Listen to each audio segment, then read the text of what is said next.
it takes a person that, you know, has a strong mental attitude. You're at the right video. That was Navy EOD. I had no idea. Let's take a look. Let's go.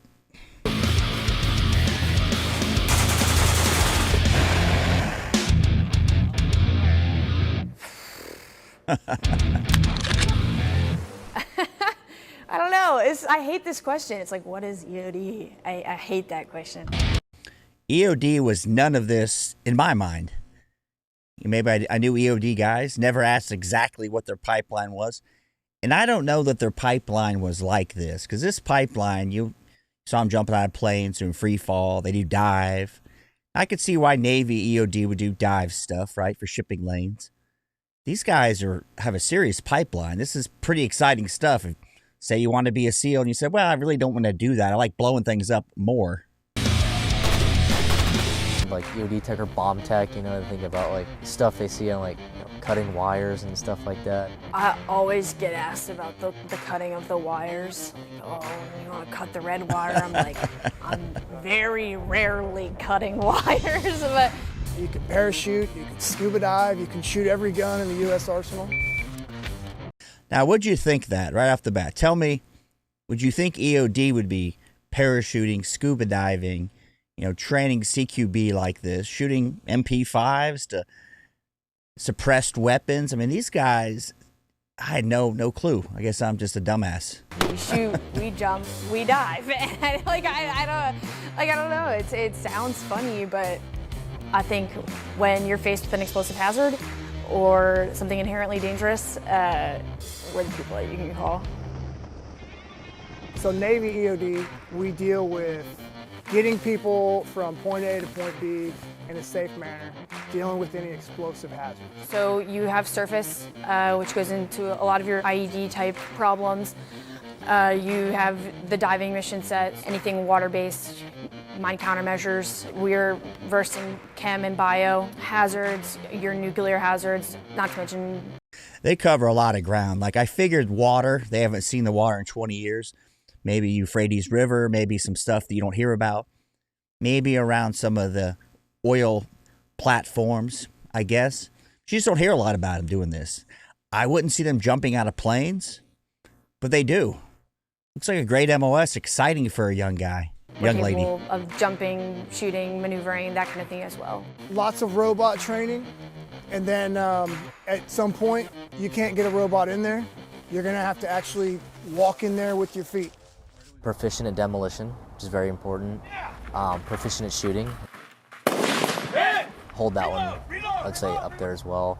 Must be able to, you know, be a good diver and then attack whatever mission set comes. So and then if you throw all these things together, it becomes what EOD is. It's not just one thing, it's all of it. The mobile unit is kind of the heart and soul of it. Your mobile unit, they're gonna have the platoons that actually push out to do the work. So our mobile unit, and every mobile unit has a different breakdown of different platoons with different specialties. We have these 8-man platoons. We'll go off and we'll do our specific mission sets, and there's about 12 platoons at each mobile unit that will comprise the EOD mobile unit. Those are the people that get divorced very fast. They're deployed all the time from what it sounds like. Now, I don't know if they're attached to a ship. They're on a ship, I would suspect. If they're mobile around the globe at some Navy base, what they got going. So generally, all the teams are gonna have roughly the same training, and then you're gonna go into your mission-specific stuff. Wow. We are set up to do an 18-month workup and a 6-month deployment, and you're training pretty much for that entire time. Typical day, you might come into work and I guess it depends on the day, shoot. A typical week is structured where at least 3 days are dedicated to training pretty hard on one of these mission sets. I like shooting, so naturally anytime we go shooting, it's great.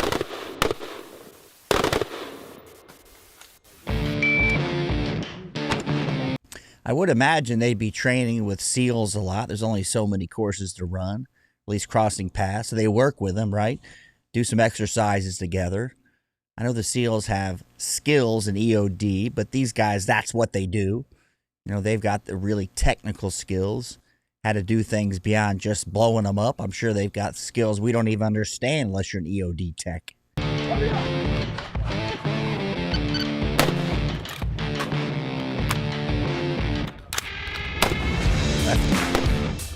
So it is very important that we are proficient in small arms.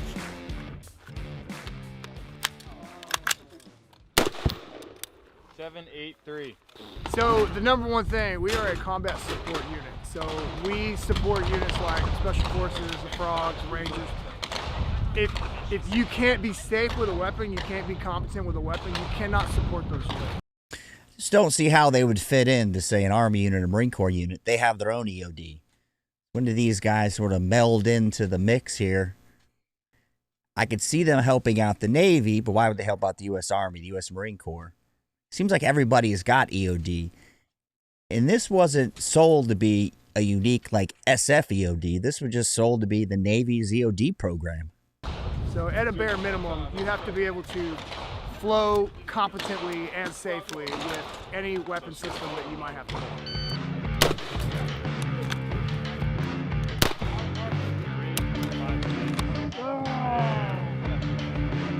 Hold one.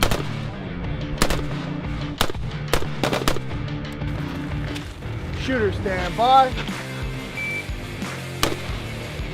1.14.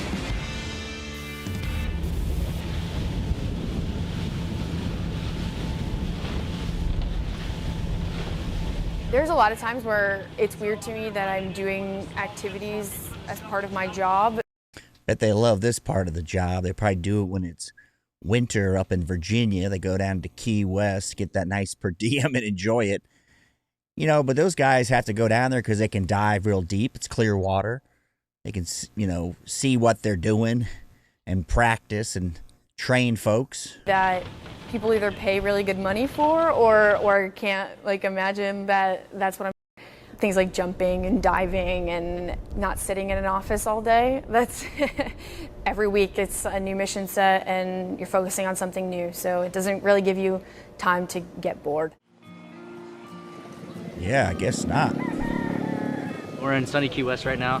Our platoon came down here to get our deep dives that we'll need for our OFRP. So yeah, it's a good time to get good training because we can't get this depth or clarity in Virginia Beach. So this is a good little getaway from there and get some good diving and good weather. It is fun. I mean, there's always a lot of work with diving, especially the pre and post. It's a lot of work, but you do all this work and then you actually hit some good depth and good dives, and the places we're going actually have some pretty cool spots to see. So yeah, I'd say it's worth it. Yeah, if you've never been diving in Key West, it's gorgeous. I have, not to this degree, not with the military. That must be a good duty to get. Even if it's an exercise, I suspect they enjoy this part of the job. All right, Dan, let's do it. I enjoy it. I like to dive. I'd say it's probably split 50-50. Yeah. A lot of guys that were in the Navy, but they'd rather be on land. Yeah, I think most of my team gets pretty sick, including me. Both rocks, I'm ready to puke. But yeah, it's just the name of the game. I don't know. I've always been this way my whole life, so yeah. Super easy to get seasickness. Miracle cure for seasickness, ginger bits. You're more likely to see guys get sick on those small boats, just a little bit of movement, than a big boat. And a lot of guys do get sick, and a lot of guys that knew in the Navy got really sick. And you don't get accustomed to, you just get used to being sick periodically. That's not bad. Oh, God. Yeah, so I think the big thing that distinguishes us from Army and Air Force and Marine Corps EODs is the fact that we're a premier maritime EOD force. And that just basically boils down to the fact that we have undersea capabilities with the Mark 16 diving, the scuba capabilities that we have.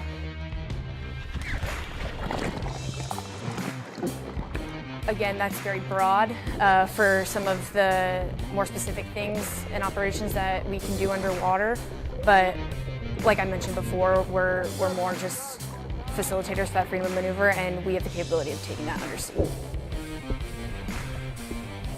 I bet there's a lot of attrition in this training. Because this dive part of it, I'm sure it's very akin to what Bud's is like, getting them ready to dive. Because they have to go anywhere.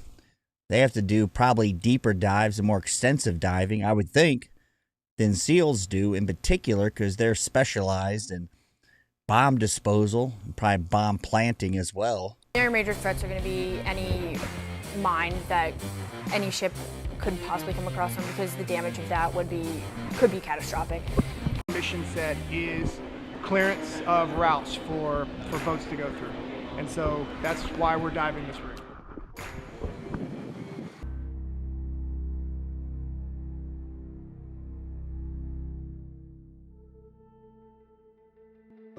One of the mottos of the community is "You'll never die twice," because we're not going to forget. And the community does a great job of remembering those we've lost. And even as like new guys like myself come up and come through the pipeline,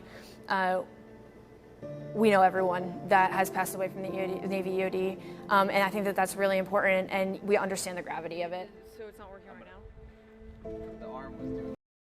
I would suspect a lot of the deaths are related to things at a minimum they hope they can learn from. So in other words, if they were trying to detonate something, they can learn from what somebody may or may not did right or wrong. And if it's just something we're attached to a unit, say of SEALs, Marines, Army, is their combat CQB skills up to par? You know, these guys look like they have outstanding training. But, you know, they get used for a lot of other things from the looks of it. I train, and I want to learn as much as I can so that I can be an asset and a help to my teammates if I were ever in a situation like that. And that's what we train to. And I think that that's what, when you train that way and... All right, playing Xbox is not cool when you're on deployment. No, I'm joking. You know, they have these controllers. Most people are used to these game controllers, and she's probably controlling the robot, I'd guess. So if you're a gamer, you got a heads up on this. You got a head start on being an EOD tech. Again, have that trust with the people that you're standing next to. Like, that ultimately becomes instinctual when you need to be in a situation like that. Everything that we do out here, there's a lesson behind it, and those lessons were learned in blood. So if you don't take this serious and nobody catches the fact that you're not prepared and you make it out the door, you're putting your life and the people who you're supposed to be protecting's life in danger. I think that was a good part where what he just said there. The training, lessons learned in blood. You may say, well, why did they yell at this guy in boot camp? Don't have him scratch, just the little things, follow directions. Now, when you get to this level, directions are even bigger, and you expect that people can follow them well. But there's always the 10% of shitbirds who slip through in anything. The catastrophic loss, whether it's EOD or somebody is a bad infantryman, gets pronounced when they get deployed. Hopefully not, but you see it often. When you have really high stress jobs, really high risk jobs, you generally pick that job. You volunteered. I can't think of a single example of a high risk job that you can't just walk away from at any time, including this one. Even myself, if I wanted to today, I could drop this body armor, rip the badge off my chest and walk away. So when you are the one who put yourself there and you stay there voluntarily, you don't really think about worst case. You prepare for it, so you're ready for it, but you don't really think about it. I do have a family, I have 3 kids, so at some point we're gonna deploy and I won't be able to go home. Today we're gonna embark on a 3-hour tour. The weather starts to get rough. This tiny ship will be lost. One of the main reasons I joined the Navy is to fund the dream trip. Well, this looks like the good part of the Navy. Video obviously put out by the Navy. Little recruitment tool here. You guys know anybody who's in Army EOD? How does it compare to Navy EOD? Thanks for watching.